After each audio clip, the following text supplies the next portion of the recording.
안녕하세요. 썰스타그램입니다. 오늘의 사연 시작해 볼게요.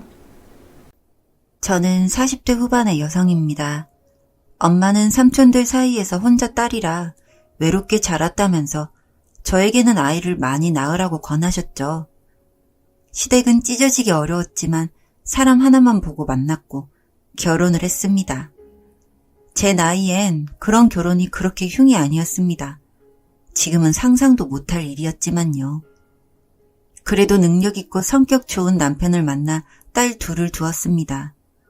그런데 하필 남편 집안의 아들이 귀해서 임신 사실을 아시자마자 성배를 자꾸 캐물어서 난감했습니다. 착하고 자상한 남편조차 어머니의 궁금증이 중요했는지 정기검진을 다녀오면 딸인지 아들인지를 물어보곤 했습니다.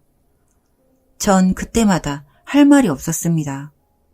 장남인 아주버님도 딸만 둘을 두셨기 때문에 차남인 저희가 아들을 낳았으면 바라는 시가 친척들이 대부분이셨거든요. 그런데 첫째도 딸, 둘째도 딸을 낳자 서운해하시는 티가 많이 났습니다. 이제 제사밥 얻어먹긴 틀렸구나 이러시는데 전 정말 화가 났었어요. 자녀를 가려 낳을 수 있는 방법이 찾아내는 사람은 아마도 노벨상을 받지 않을까요? 그만큼 하늘에서 정해주시는 거라 저희는 딸이라도 정성껏 키웠습니다. 그런데 시댁에 가면 그렇게 저희 애들한테 면박을 주시는 겁니다. 주로 외모를 가지고 그러는 거죠. 아빠를 닮아 키도 작고 아담했거든요. 사실 큰집 시조카들이 아주버님을 닮아 인물이 아주 예쁘고 키도 훤칠하니 누가 봐도 미인상이었습니다. 나중에는 하실 말씀이 없으시니 저를 닮아 인물이 없다는 겁니다. 기가 막히고 코가 막힐 노릇이었습니다. 전 평생 이쁘다는 소리만 듣고 살았던지라 이런 태도를 보이는 시부모님이 참 경솔하고 천박스럽다는 생각까지 들었어요. 애들 없는 데도 아니고 귀 다 뚫려있는 애들 앞에서 그런 말씀을 하시니 얼마나 어이가 없었겠어요. 안 그래도 구순 9개월이 있었던 큰애는 그 말을 듣고 집에 와서 펑펑 울었습니다. 저는 그때부터 스트레스를 받아서 우울증이 오는 바람에 오랜 기간 정신과 치료를 받으면서 편두통으로 입퇴원을 반복했습니다. 병치레를 하느라 몸도 허약해져서 보약을 다려 먹을 정도였습니다. 그렇다고 시댁이 넉넉해서 물려주실 게 많은 것도 아니고 갈 때마다 반찬도 변변치 않고 시누이들이 시집을 잘 가서 사애들 눈치가 보이니 아들들은 있는 반찬을 대충 먹이고 사애들 오면 소고기를 구워주는 참 희한한 집이었습니다. 형님도 그런 점에서는 분개했지만 워낙 쿨하신 분이라 신경 쓰지 말라고 하시는데 전 차마 그럴 수가 없었습니다. 그래서 저희 애들은 일찍부터 한글을 떼고 책 읽는 취미를 들였습니다. 시댁에서 인정받는 것은 둘째치고 일단은 제가 그냥 아이들을 잘 키우고 싶었습니다. 외모도 좋고 지적으로도 뛰어나면 좋겠지만 그게 안 되니 일단은 머리로 승부를 보게 하고 싶었습니다. 다행히 아이들은 제가 가르치는 대로 잘 따라와 주었습니다. 저희 집은 내세울 게 부모 학벌뿐이고 친정도 다 명문대 출신 집안이라 뒤지고 싶지 않았습니다. 시조카들은 공부에는 취미도 흥미도 없었고 노는 것을 좋아하는 애들이라 결이 좀 달랐거든요. 그렇다고 그런 것을 비하하려는 마음은 없었습니다. 제가 엄마로서 아이들을 정성 들여 키우는 게 제가 할 일이라고 생각했기 때문이었죠. 두 번째로는 자격증이 있는 직업을 갖게 해주고 싶었습니다. 전문직이면 가장 좋겠지만 그건 시간이 해결해 주는 거라 이런저런 분야에 흥미를 갖도록 도와주었습니다. 전시회나 공연도 많이 보러 다니고 스키도 가르치고 수영도 개인 교습을 시켰습니다. 그러자 아이들이 그렇게 안 크던 키가 자라기 시작했습니다. 솔직히 성장 호르몬 주사를 맞춰야 하나 고민을 했었거든요. 사실 경제적으로 어려웠고 부작용도 만만치 않아 그건 고려 대상에서 제외했습니다. 키가 많이 작았던 둘째는 10살에 148cm에서 시작한 키가 13살에 163cm까지 폭풍 성장을 한 겁니다.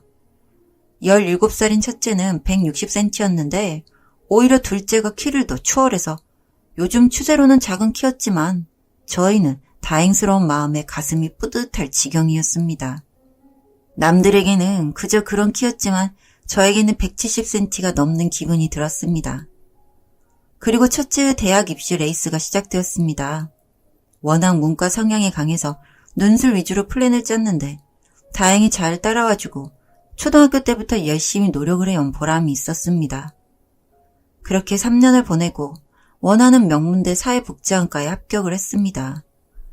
의료사회복지를 세부 전공으로 공부하겠다고 합니다. 둘째는 자사고 열풍이 끝났지만 아직 남아있는 자공고에 합격해서 약학과를 지망하고 있습니다. 저희 첫째가 입시를 치르자 시댁 어르신들은 의외의 결과에 놀라시는 눈치였습니다. 결혼해서 처음으로 네가 애썼다라는 칭찬을 들을 정도였죠. 내색하진 않았지만 정말 애들 키운 보람이 있었어요. 반면 형님네 아이들은 입시에 실패하고 첫째는 삼수를 했고 둘째는 결국 전문대마저 떨어져서 진학을 못했어요. 그리고 아주버님은 사업에 실패해서 형편이 어려워지셨습니다. 시댁집을 담보로 대출을 받아 벌인 사업인데 빚만 잔뜩 지고 말았습니다.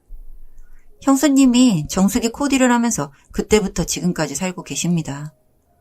지금은 시댁에 가면 저희 집 식구들부터 챙겨주시려고 애를 쓰시고 애들을 정말 예뻐하십니다.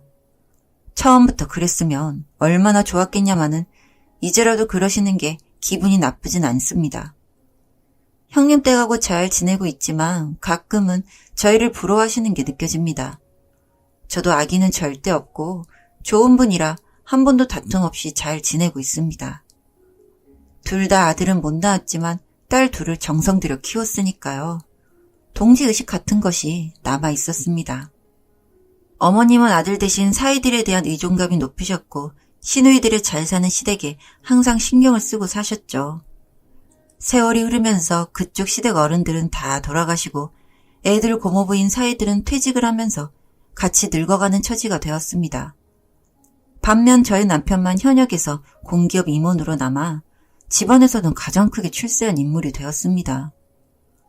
예전에 딸 둘을 낳았을 때 내복 한 벌도 못 받았던 저희 집은 시댁에서 제일 인정받고 의지하는 집이 된 거죠. 그렇다고 저희가 용돈을 더 드린다거나 특별히 더 돌봐드리는 건 없습니다. 당한 게 많았기 때문에 딱 할 만큼만 하는 거죠. 한 집당 10만 원씩 내기로 한 형제계를 이어가면서 병원비나 생신잔치를 차려드리는 걸로 규칙을 정했기 때문이었죠. 저는 이제 시댁에서 자유로워져서 예전처럼 눈치를 보거나 구박을 들을 이유가 없어진 겁니다. 그걸 듣고 있을 저도 아니고요. 물론 거기에 갖다 바친 20년 넘는 세월이 아깝고 부하가 치밀긴 했지만 지금은 덤덤해지려고 합니다. 유산도 받을 것 없는 건 주택연금을 신청하셔서 매달 그 돈으로 생활비를 쓰시기 때문에 아주 깔끔하게 처리가 된 겁니다. 자식 6이 집안채 가지고 싸울 필요도 없고 저희 집은 제일 영향력을 행사하는 쪽이 돼서 어려운 일은 저희 남편 뜻대로 의사결정을 하곤 합니다. 젊어서는 상상도 못할 일이었습니다. 임신해서 과일도 못 사 먹던 신혼 시절에는 내 집 마련이 될까 싶었는데 지금은 20억이 넘는 40평대 아파트에서 자가로 살고 있습니다.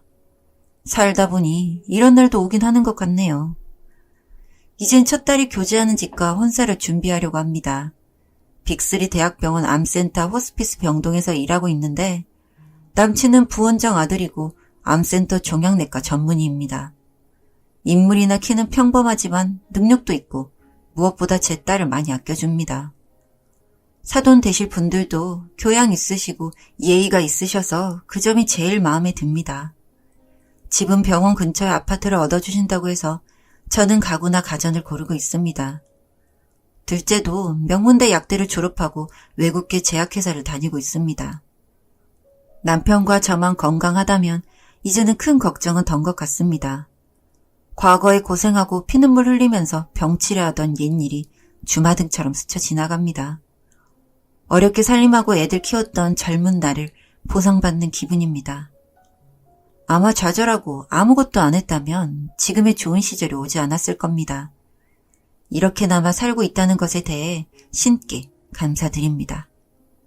긴 글 읽어주셔서 감사드립니다. 여기까지 썰스타그램이었습니다. 구독과 좋아요 부탁드릴게요.